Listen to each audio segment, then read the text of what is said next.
Terima kasih Pak Prabowo. Terpidana mati Mary Jane ditunggu Presiden Filipina Ferdinand Marcos. Dalam sebuah pernyataan, Presiden Ferdinand Marcos Jr. berterima kasih kepada Presiden Indonesia Prabowo Subianto dan pemerintah Indonesia atas bebasnya Mary Jane Veloso. Ferdinand mengatakan, setelah lebih dari 1 dekade diplomasi dan konsultasi dengan pemerintah Indonesia, pihaknya berhasil menunda eksekusi mati, hingga akhirnya membawanya kembali ke Filipina. Marcos mengatakan bahwa kisah Mary Jane beresonansi dengan banyak orang. Seorang ibu yang terjebak oleh cengkeraman kemiskinan, yang membuat satu pilihan putus asa yang mengubah jalan hidupnya. Meskipun dia dimintai pertanggungjawaban di bawah hukum Indonesia, dia adalah korban, kata Ferdinand. Ferdinand menegaskan, pihaknya akan menyambut Mary Jane dengan rasa sayang. Terima kasih, Indonesia.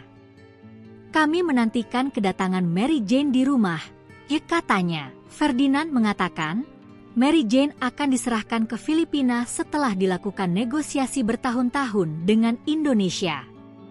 Bahkan, Marcos Jr. menyebut upaya pemulangan Mary Jane sebagai perjalanan yang panjang dan sulit. Lembaga Pemasyarakatan Perempuan, LPP, Kelas 2B Yogyakarta menggelar jumpa pers yang dilaksanakan pada Kamis, 21 November 2024. Kepala Lembaga Pemasyarakatan Perempuan, LPP, Kelas 2B Yogyakarta, Evi Lolianci, mengatakan terpidana Mary Jane Veloso sudah mengetahui soal kabar dirinya akan dipulangkan ke negaranya. Mary Jane pun menitipkan pesan yang disampaikan secara langsung kepadanya pada pagi ini.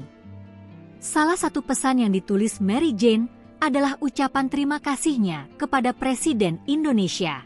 Ia menyebut, Presiden dan sejumlah pihak di Indonesia yang terlibat dalam pembebasannya adalah utusan Tuhan. Diketahui Mary Jane Veloso sudah ditahan di Indonesia sejak tahun 2010 silam, usai divonis hukuman mati.